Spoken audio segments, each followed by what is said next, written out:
Bonjour à tous, bon après-midi à tous. Merci de l'invitation pour pouvoir partager et réfléchir sur le chemin synodal que nous célébrons, que nous vivons. Arrêtons-nous brièvement pour réfléchir, analyser et faire une herméneutique d'un passage clé dans l'histoire de notre foi et de l'histoire de l'Église qui a ses racines dans la Bible, dans les Saintes Écritures. Et je me réfère au chapitre 15 des Actes des Apôtres, 15 qui va du verset 1 au verset 35.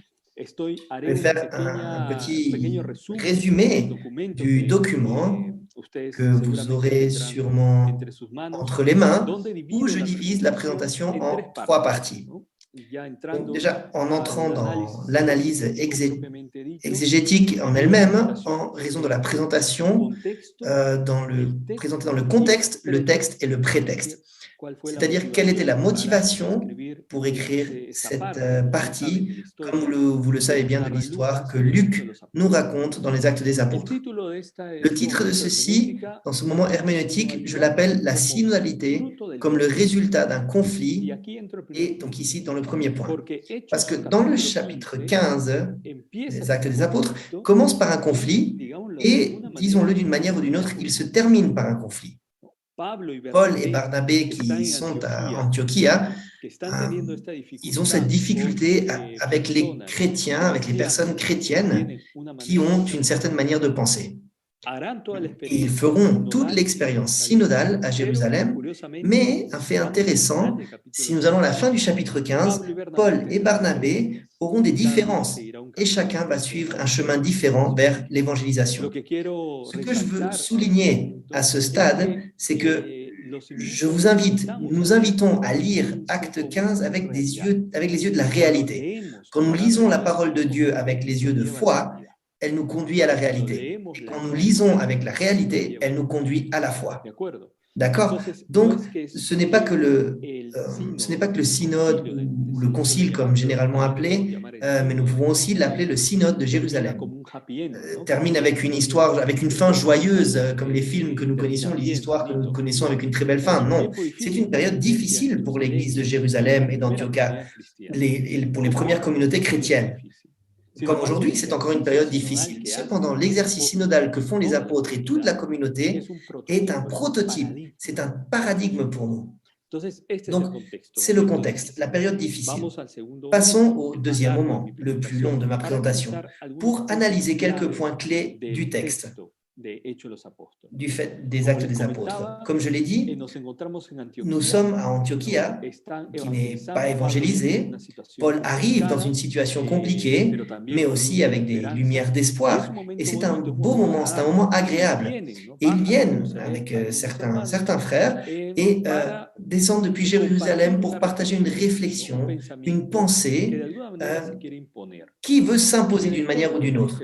Et je m'attarde sur ce verset parce qu'il parle d'une chose à laquelle nous devons être très attentifs, la gratuité. Les premiers mots de ces personnes perturbent, dérangent, comme Jacques le dira plus tard aux frères et aux sœurs d'Antiochia, c'est une parole de conditionnement. Si vous ne vous circoncisez pas, si vous n'accomplissez pas la loi de Moïse, vous ne serez pas sauvés. Et c'est curieux de voir comment, au lieu de commencer à partir d'une bonne nouvelle par la gratuité et la grâce, elle commence par le conditionnement. Donc, ensuite, présentons ce premier point. Un conflit est généré. Logiquement, Paul a une autre façon de penser parce que ce texte, en fait, des apôtres, va faire apparaître un parallèle. Nous appelons cela dans le monde exégétique des Galates, où Paul, dans une lettre d'une manière personnelle, raconte cette expérience de Jérusalem. Paul a une façon de penser que le Christ nous a libérés, le Christ est mort une fois pour toutes, et en croyant en la croix, en croyant en le Christ, nous sommes sauvés. Donc, il décide d'aller à Jérusalem pour converser avec les apôtres qui sont là. Et intéressant, car nous voyons ici, en suivant le texte, que c'est la communauté d'Antiochia qui envoie Paul et Barnabé à Jérusalem. Et ce sera à Jérusalem où la communauté, comme le dit le texte, qui recevra Paul et Barnabé. Donc, dès la première minute, nous voyons que la dynamique d'évangélisation, que la dynamique pour surmonter les conflits, que la dynamique missionnaire de l'Église est synodale et communautaire.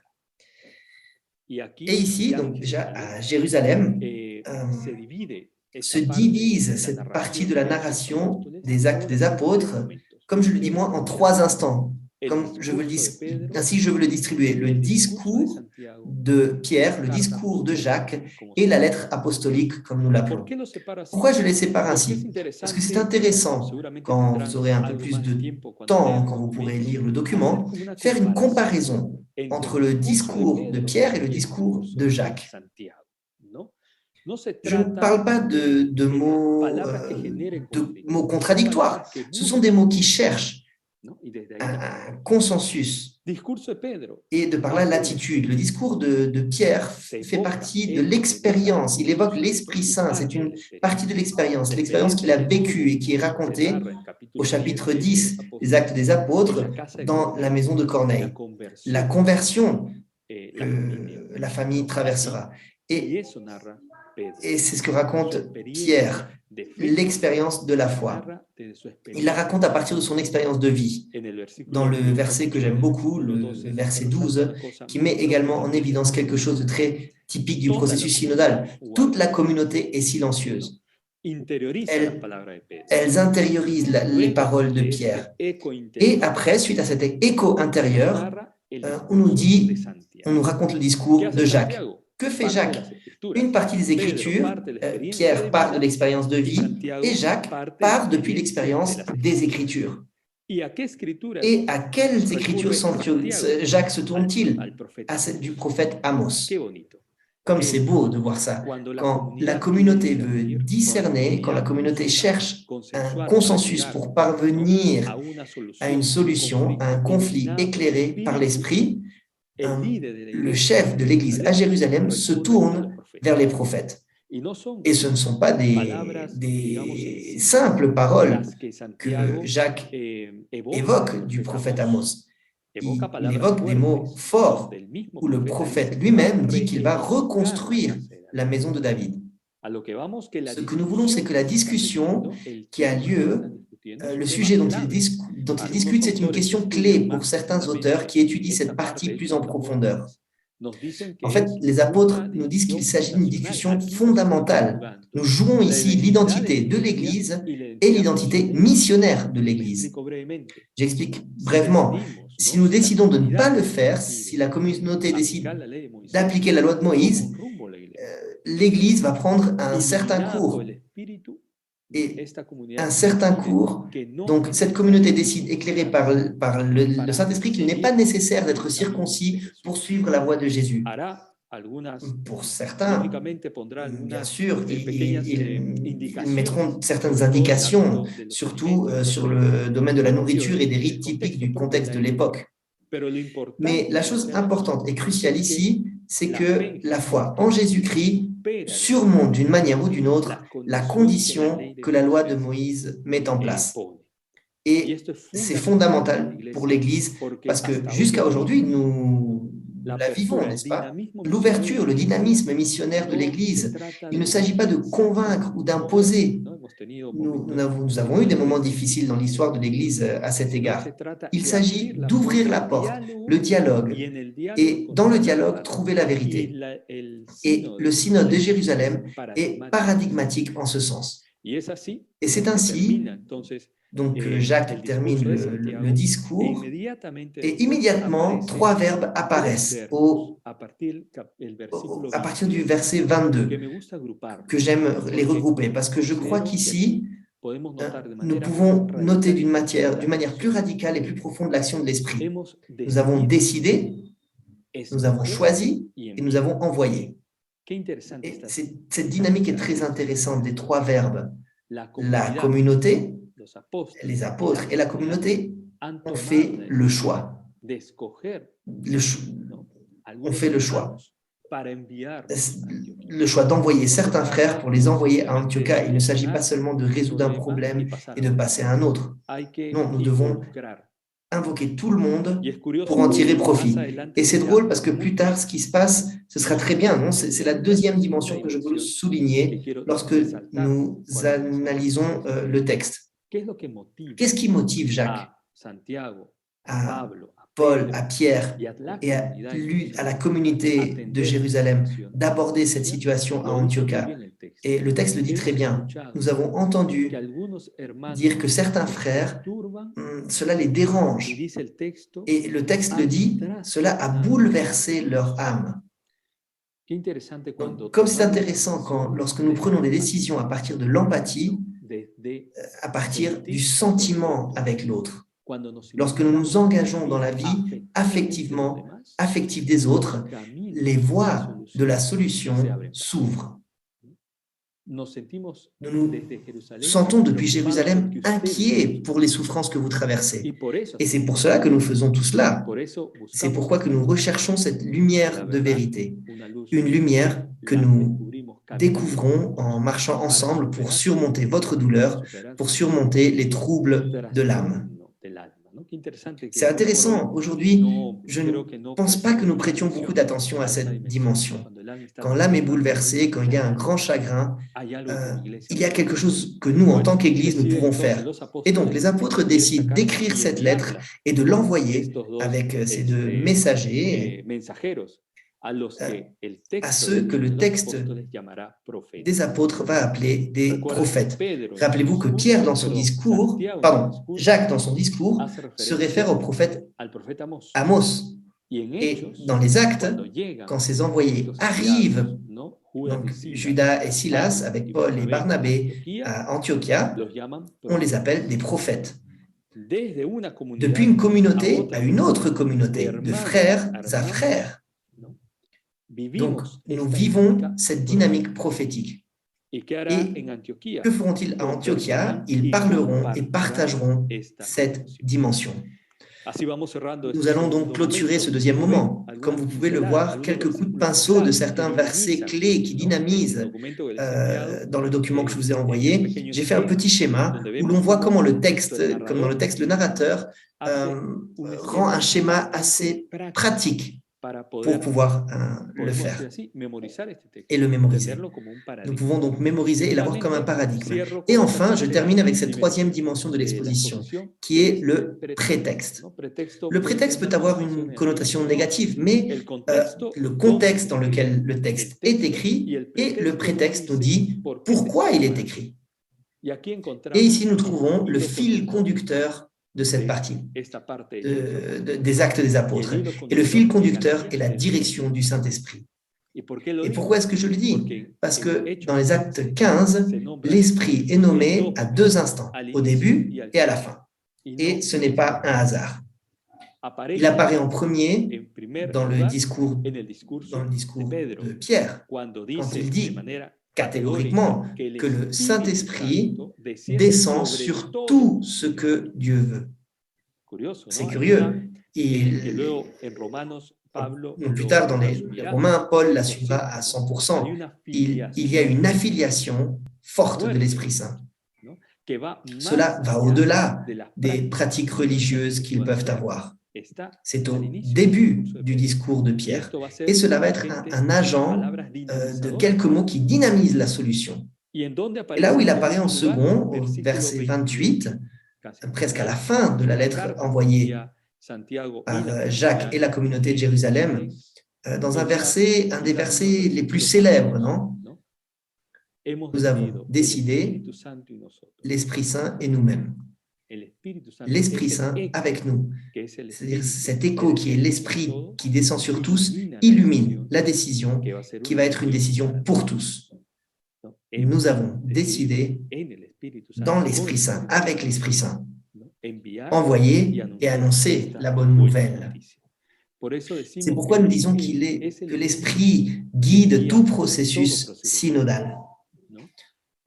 quand d'abord, en marchant sur la terre, comme on dit, nous trouvons des réalités, beaucoup de conflits, nous trouvons des réalités difficiles.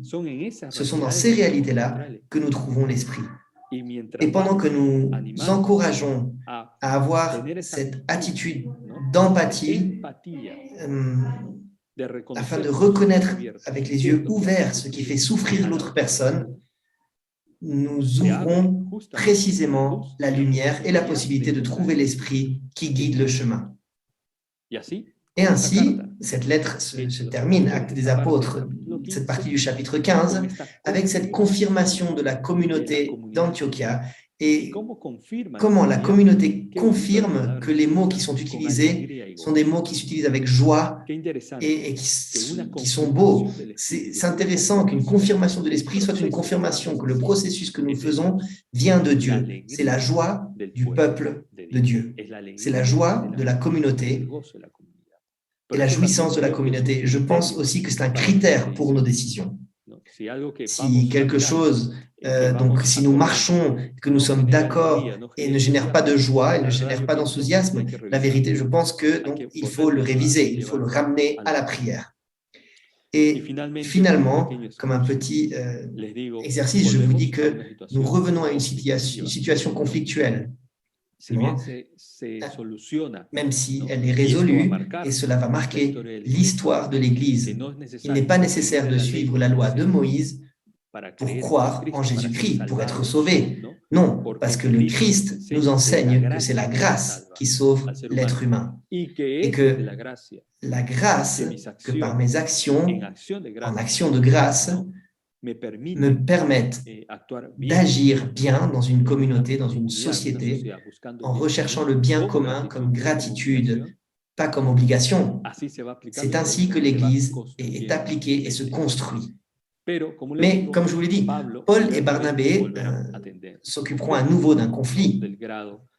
Pas dans la mesure où ses frères l'ont fait, mais en dérangeant les âmes, mais où ils décident que chacun ira à un endroit différent pour évangéliser. À quoi ce texte nous invite-t-il? Que nous soyons toujours attentifs, que l'Esprit ne ferme jamais aucune porte, que malgré le conflit, que malgré les situations qui angoissent, cette lumière apparaît toujours. Et que cela ne veut pas dire que tout est terminé et tout termine bien, mais que tout termine avec un plus grand engagement, qui se termine avec une plus grande créativité. Je le dis, qui se termine avec un plus grand enthousiasme pour continuer à marcher, continuer à construire. Parce que le but, le produit, c'est le processus. Mais quand nous savons que nous sommes orientés par le Saint-Esprit et guidés par le Saint-Esprit.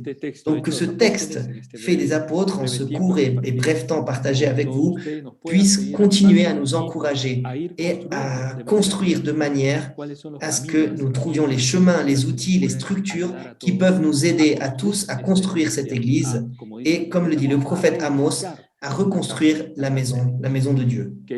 Que cela nous donne aussi quelques coups de pinceau pour une herméneutique synodale de la parole avec 4 dimensions qui sont appliquées lors de l'étude des actes du chapitre 15.